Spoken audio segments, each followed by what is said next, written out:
Exactement. Tout dépend de comment est-ce qu'on se conçoit, comment est-ce qu'on se voit. Exactement. C'est vraiment ça, l'estime de soi, c'est l'image que nous avons de nous-mêmes. Et c'est cette image de nous-mêmes qui nous pousse à faire ceci ou cela. Si je me vois comme quelqu'un qui est capable d'être président de la République, je vais me comporter, je vais poser les actions en fonction de ça. Si je me vois comme quelqu'un qui est capable de conquérir le monde comme Alexandre le Grand, je vais me comporter, et je dirais même ce qui est extraordinaire avec l'esprit, c'est que à force de conditionner son esprit avec une certaine image, l'esprit conçoit même des choses qui nous emmènent à manifester la dimension de l'image que nous avons.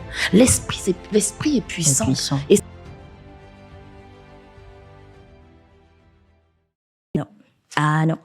On le saurait, si elle proposait. On le saurait déjà. Et je comprends mieux, parce que j'allais te poser la question, mais pourquoi oser, en fait? Oui, parce que ça demande du courage. Être soi-même demande du courage. Ça demande le courage d'enlever les scripts qui ont été implantés en nous dès notre enfance. Ça demande le courage d'affronter le regard de ceux qui ne pensent pas comme nous. Exactement. Ça demande le courage de faire ce que les autres pensent impossible.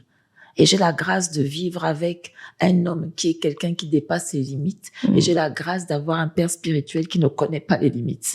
Donc, lorsqu'on a deux hommes comme ça dans la vie, vous pensez bien que je ne peux qu'écrire un livre comme Oser être moi-même. Excellent. Et on peut constater, en tout cas, moi, je peux l'affirmer que tu es vraiment toi-même. Tu es une personne qui est vraiment elle-même. Et je peux me permettre quand même de te demander, parce que tu as commencé tout à l'heure en disant justement que tu es coach, tu es formatrice, tu es pasteur. Et là, tu oses, si je peux me permettre de le dire, après tout ce que tu viens de dire d'excellent, mais tu oses aller dans la politique. Oui. Alors une personne peut se dire, mais waouh, avec une telle expérience, un tel bagage, tout ce que tu peux amener justement dans l'église, qu'est-ce que tu vas faire dans la politique? C'est là où il faut être. Est-ce que tu vas pas aller te déformer comme tous les politiciens qu'on a l'habitude de voir? Je dis souvent que c'est un mensonge qui vient tout droit de l'enfer. La politique est ce qui régente notre vie. C'est la politique qui définit le prix du t-shirt que tu portes, parce que c'est la politique qui fixe les taxes de ce t-shirt. Et en fonction des taxes fixées par la politique, il y a un prix à ce t-shirt. C'est la politique qui définit les impôts que nous payons. C'est là où il faut être. C'est là où il faut être pour prendre les bonnes décisions.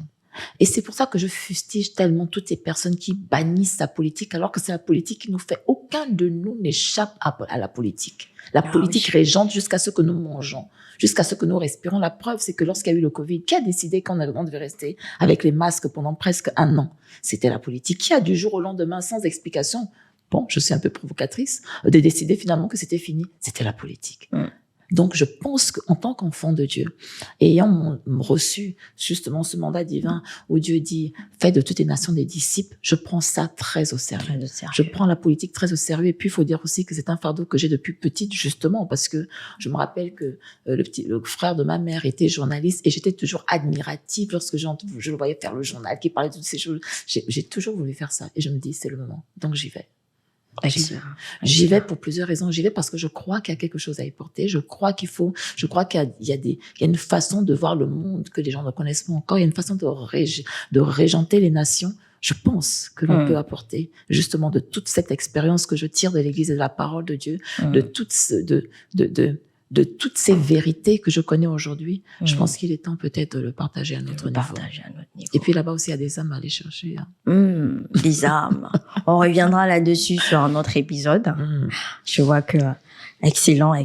Mais pour une personne qui te voit comme ça, qui se dit waouh, elle a osé être elle-même. Elle a osé sortir de son carcan de pasteur pour se lancer en politique. Elle a Quoi osé, que je ne sors pas de mon carcan de pasteur. La politique, c'est une branche supplémentaire. Je reste pasteur. Toujours. Mais ce que je veux dire par là, c'est que tu t'es pas contentée de ça. Ah non, non. Tu ne t'es pas limitée au fait d'être femme, parce qu'il y a aussi toute une polémique de se dire, mais femme, pasteur, politique. Oui, parce qu'en plus de ça, je ne brigue pas n'importe quel siège. Je brigue le siège de la diaspora, et c'est la première fois que la diaspora gabonaise a droit à voter 2 députés. Je brigue l'un de ces sièges-là, donc ça n'a jamais été fait. Et je suis une femme et je gagnerai. Waouh, quelle assurance, quelle confiance en soi inébranlable. Je gagnerai.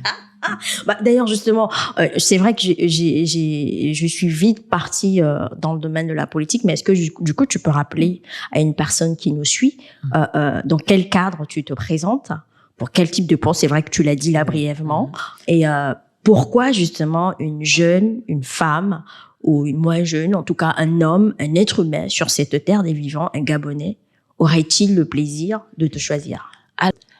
Alors, je suis Peggy Nandong. Je me présente au second siège pour le compte de la diaspora en tant que députée. Donc, le second siège, c'est Europe, Amérique, Asie, Océanie, une grande circonscription. Ah oui, hein, et 5 continents à gérer. 5 continents, mais bon, ce n'est que le commencement. On va gérer tout ça à l'Assemblée nationale. Et d'où l'intérêt d'avoir confiance en elle. Je vais gagner. Ouais. Et donc, oui, donc là, nous sommes encore le 6 août, je pense. Il y a encore, on a encore 6 jours pour aller s'enrôler. Gabonais de la diaspora, allez vous enrôler. C'est le moment de le faire. Ne laissez pas les personnes décider pour vous. Comme j'ai dit tout à l'heure, c'est la politique qui régente notre vie. C'est la politique. Donc, vous avez votre mot à dire. Et comme je le disais, donc, pourquoi est-ce que voter pour une femme? Pourquoi voter pour moi en particulier? Parce que cela fait pratiquement 30 ans que je vis dans la diaspora, que je rencontre des Gabonais au quotidien de par mon métier. Justement, je parcours l'Europe, je parcours le monde, vu qu'il y a des églises impactantes chrétiens un peu partout. Et les Gabonais me disent tous la même chose. Des problèmes d'insertion, des problèmes de régularisation de leurs documents, des problèmes de connexion avec le pays en termes d'entrepreneuriat, en termes d'investissement, toutes ces choses que moi j'ai subies et que j'ai vécues. Et c'est surtout parce que j'ai fait pratiquement depuis 2 mois, je parcours la France et on a commencé l'Europe la semaine dernière avec Genève pour aller au plus près des Gabonais, écouter leurs requêtes, écouter leurs demandes, écouter leurs besoins. Et je pense aujourd'hui vraiment, de par cette expérience et par ces différents retours, être capable de porter la voix de ces 100 voix à l'époque de la diaspora et de pouvoir porter cette voix-là justement au sein de l'Assemblée nationale qui est appelée la Maison du Peuple, afin d'aller discuter, afin d'aller ferrailler pour faire en sorte que la voix de la diaspora, les besoins de la diaspora soient pris en compte en ce qui concerne la gestion du pays. Waouh, passionnant, hein. J'ai juste envie de rester là et de t'écouter. Mais le temps file. Oui. Je pense que on t'invitera pour un autre épisode. Avec plaisir. Mais justement, ça tombe bien. Tu as d'autres livres qui doivent sortir. Oui. Est-ce que tu peux nous en parler un peu plus, nous spolier? Je vais pas spolier. Alors, j'ai un qui sort, qui est pratiquement sorti déjà. Ce que vos pensées disent de vous. Donc, je vous recommande d'aller sur Amazon. Il est disponible sur Amazon. Et le prochain, c'est la suite de Oser être vous-même. Et justement, je ferai un lien avec la politique. Comment est-ce que la confiance en soi vous emmène à aller sur les sentiers que beaucoup refoulent par peur ou par ignorance? Merci beaucoup, Peggy Nandong. Justement, ces ouvrages, en tout cas celui-là, Osez être vous-même, disponible dans la version française, également disponible en anglais, parce que une personne peut se dire mais je parle pas français, et moi non, on a pensé à vous. Le livre est également disponible au format e-book sur Kindle, sur Apple Book. Bientôt on aura exactement. tu m'as arraché les mots de la bouche. Très bientôt on aura la version audio qui va sortir. Le deuxième que tu as écrit, Ce que révèlent tes pensées, qui est en fait comme un exercice pratique, qui vient dans la suite, parce que tu parlais tout à l'heure justement d'aller aux profondeurs de soi pour aller puiser justement ce soubassement sur lequel s'appuyer pour bâtir sa confiance. Et c'est vrai que ce livre sur ce que vos pensées révèlent de vous est vraiment très très pratique dans ce sens-là. Dans ce sens-là. Voilà. Il sera de façon générale, donc je pense, je crois que je serai conduite comme ça dans la plupart de mes ouvrages. Je m'arrangerai toujours à mettre au moins quelques exercices pratiques qui vont permettre aux gens de faire ce qu'ils n'aiment pas trop.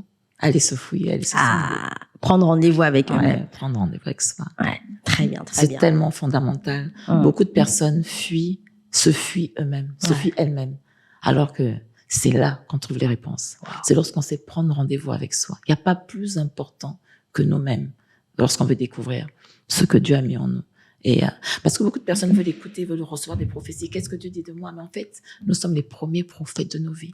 Yes. Et la Bible dit clairement que celui qui s'appuie sur Dieu, celui qui compte sur Dieu, trouve dans son cœur des chemins tout tracés. Et aller en profondeur, c'est aller chercher ces chemins parce qu'ils existent. On n'a rien à inventer.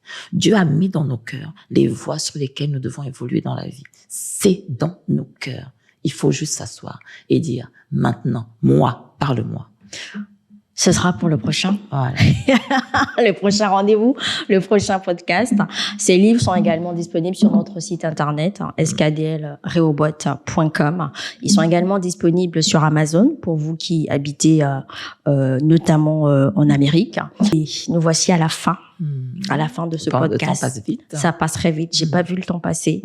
Mais ce qui est sûr, je vous promets qu'elle reviendra. Oui. Elle reviendra pour déjà nous parler du deuxième livre, nous parler aussi peut-être un peu plus d'elle-même en tant qu'auteur, en tant que femme, parce que je suis sûre qu'il y en a plein qui aimeraient vraiment découvrir un peu plus. Découvert cet aspect-là. Exactement. Mais dans le deuxième, je parlais un peu plus du côté femme, parce qu'en plus, je risque de le co-écrire avec mon époux. Donc, excellent monsieur Nadong Messia. Très bien. Nous voici arrivés au terme de ce podcast. C'était un réel plaisir de t'accueillir. Merci beaucoup. Merci. Restez connectés avec nous. Restez connectés également sur les différents réseaux sociaux, les différentes pages de la maison d'édition SKDL Rehoboth. N'hésitez pas à aller commander vos ouvrages et aussi écrivez-nous en commentaire ce que vous avez pensé de ce podcast. Oui. Comment vous y êtes pris pour bâtir votre confiance en vous-même et comment aussi vous voulez justement que peut-être Madame Peggy Nadong vous êtes dans ce processus pour bâtir votre confiance en vous. Nous vous disons à très bientôt. À très bientôt.